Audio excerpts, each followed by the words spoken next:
বিসমিল্লাহির রহমানির রহিম। আসসালামু আলাইকুম। আশা করি আপনারা সবাই ভালো আছেন। আমরাও আলহামদুলিল্লাহ আল্লাহর অশেষ রহমতে ভালো আছি। আজকে আপনাদের সাথে শেয়ার করতে চলে এসেছি তরমুজ আর দুধ দিয়ে ভাইরাল একটা শরবতের রেসিপি নিয়ে।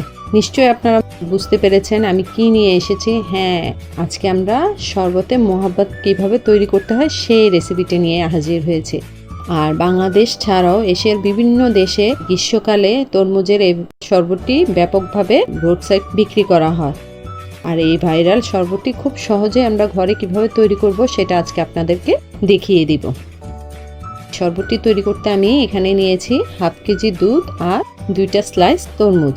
আমি এই দুধটাকে আগেই ঘন করে জাল দিয়ে ফ্রিজে রেখে ঠান্ডা করে নিয়ে এসেছি। অবশ্যই ঠান্ডা দুধটাই ব্যবহার করবে। সাথে দিয়ে দিচ্ছি আমার ঘরে তৈরি করা রুয়াবজার সুগার সিরাপ। আর এই সিরাপের রেসিপিটিও যদি আপনারা দেখতে চান তাহলে আমার চ্যানেলটিতে ঘুরে আসতে পারেন, সেখানে আপনারা দেখে ফেলতে পারবেন কিভাবে এই সুগার সিরাপটি তৈরি করেছি। আর দিয়ে দিলাম 3 টেবিল চামচ পরিমাণ কনডেন্স মিল্ক। এই কনডেন্স মিল্ককে দেওয়ার কারণে এই দুধের মধ্যে একটা ক্রিমি ভাব চলে আসবে আর এর স্বাদ অনেকটা বেড়ে যাবে। তাই চেষ্টা করবেন অবশ্যই কনডেন্স মিল্ক ব্যবহার করতে, বা ডানুক স্টেরিলাইজড ক্রিম ব্যবহার করতে চান সেটাও আপনারা ব্যবহার করতে পারেন। শরবতের মূল উপাদান হচ্ছে এই তরমুজ। আর এখন দিয়ে দিচ্ছি তরমুজের টুকরোগুলো। আর আমি তরমুজের টুকরোগুলোকে কিভাবে কেটে দিচ্ছি নিশ্চয়ই দেখে বুঝতে পেরেছেন। ছোট ছোট চিকন চিকন টুকরো করে বা কিউব আকারে কেটে আপনারা এই তরমুজগুলোকে দিবেন। এখানে তরমুজ কিন্তু ব্লেন্ড করা যাবে না, তাই টুকরোগুলো অবশ্যই ছুরি দিয়ে বা বটি দিয়ে এরকম করে কেটে কেটে দিবেন। আর এই শরবতে তরমুজের টুকরোগুলো যখন গ্লাসের চুমুকের সাথে মুখে লাগে তখনই আসল স্বাদটা পাওয়া যায়। আমি একে একে দোনো ফালি তরমুজেই কুচি কুচি করে কেটে নিচ্ছি। আপনারা যদি বেশি পরিমাণে তৈরি করতে চান প্রত্যেকটি উপকরণ আপনারা একটু বেশি করেই নেবেন, এতে করে আপনারাও সেম জিনিসটাই তৈরি করতে পারবেন একটু বেশি করেই। আমি আমাদের পরিবারের সদস্য সংখ্যা অনুযায়ী অল্প পরিমাণেই তৈরি করছি। গুলো তরমুজের টুকরোই আমি কেটে দুধের মধ্যে দিয়ে দিচ্ছি। কথায় আছে না, যত গুড় তত মিষ্টি। এখানে আপনি আপনার পছন্দ মতো উপকরণ ব্যবহার করে এই শরবতের স্বাদটি অনেক গুণে বাড়িয়ে নিতে পারেন।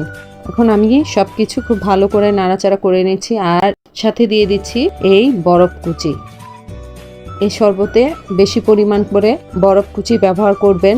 আর এই শরবতটি যত ঠান্ডা ঠান্ডা পরিবেশন করবেন এর স্বাদ ততই বেড়ে যায়। আর আমি এখানে আরেকটি বিশেষ উপকরণ ব্যবহার করছি, তা হচ্ছে কুচি করে রাখা কাজু বাদাম আর পেস্তা বাদাম। চেষ্টা করবেন এই বাদামগুলো ব্যবহার করতে। এই বাদামগুলো যখন আপনার দাঁতের নিচে পড়বে তখন এর স্বাদ যে কতটা বেড়ে যায় তা আপনারা একবার বাসায় তৈরি করে খেলেই বলতে পারবেন আমি সত্য বলছি না মিথ্যা বলছি। মন প্রাণ জুড়িয়ে যায় এই শরবতটি খেলে। এই গরমে বা ইফতারের টেবিলে আপনারা চেষ্টা করবেন এই শরবতটি রাখার জন্য।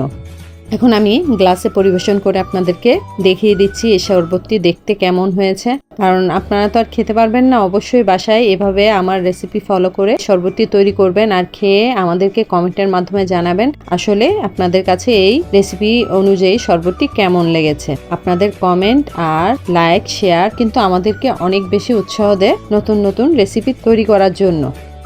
কলিজা ঠান্ডা করা এই শরবতে মোহাব্বত আসলেই অনেক মজা। আপনারা একবার হলেও এইটি বাসায় তৈরি করে খাবেন। আর যারা রুয়াবজা পছন্দ করেন না তারা এই রুয়াবজার পরিবর্তে সুগার সিরাপটাও ব্যবহার করতে পারেন। এখন আমি গ্লাসে পরিবেশন করে আপনাদেরকে দেখিয়ে দিচ্ছি কতটা লোভনীয় আর কতটা মজা হয়েছে। আসলে না খেলে বুঝতে পারবেন না।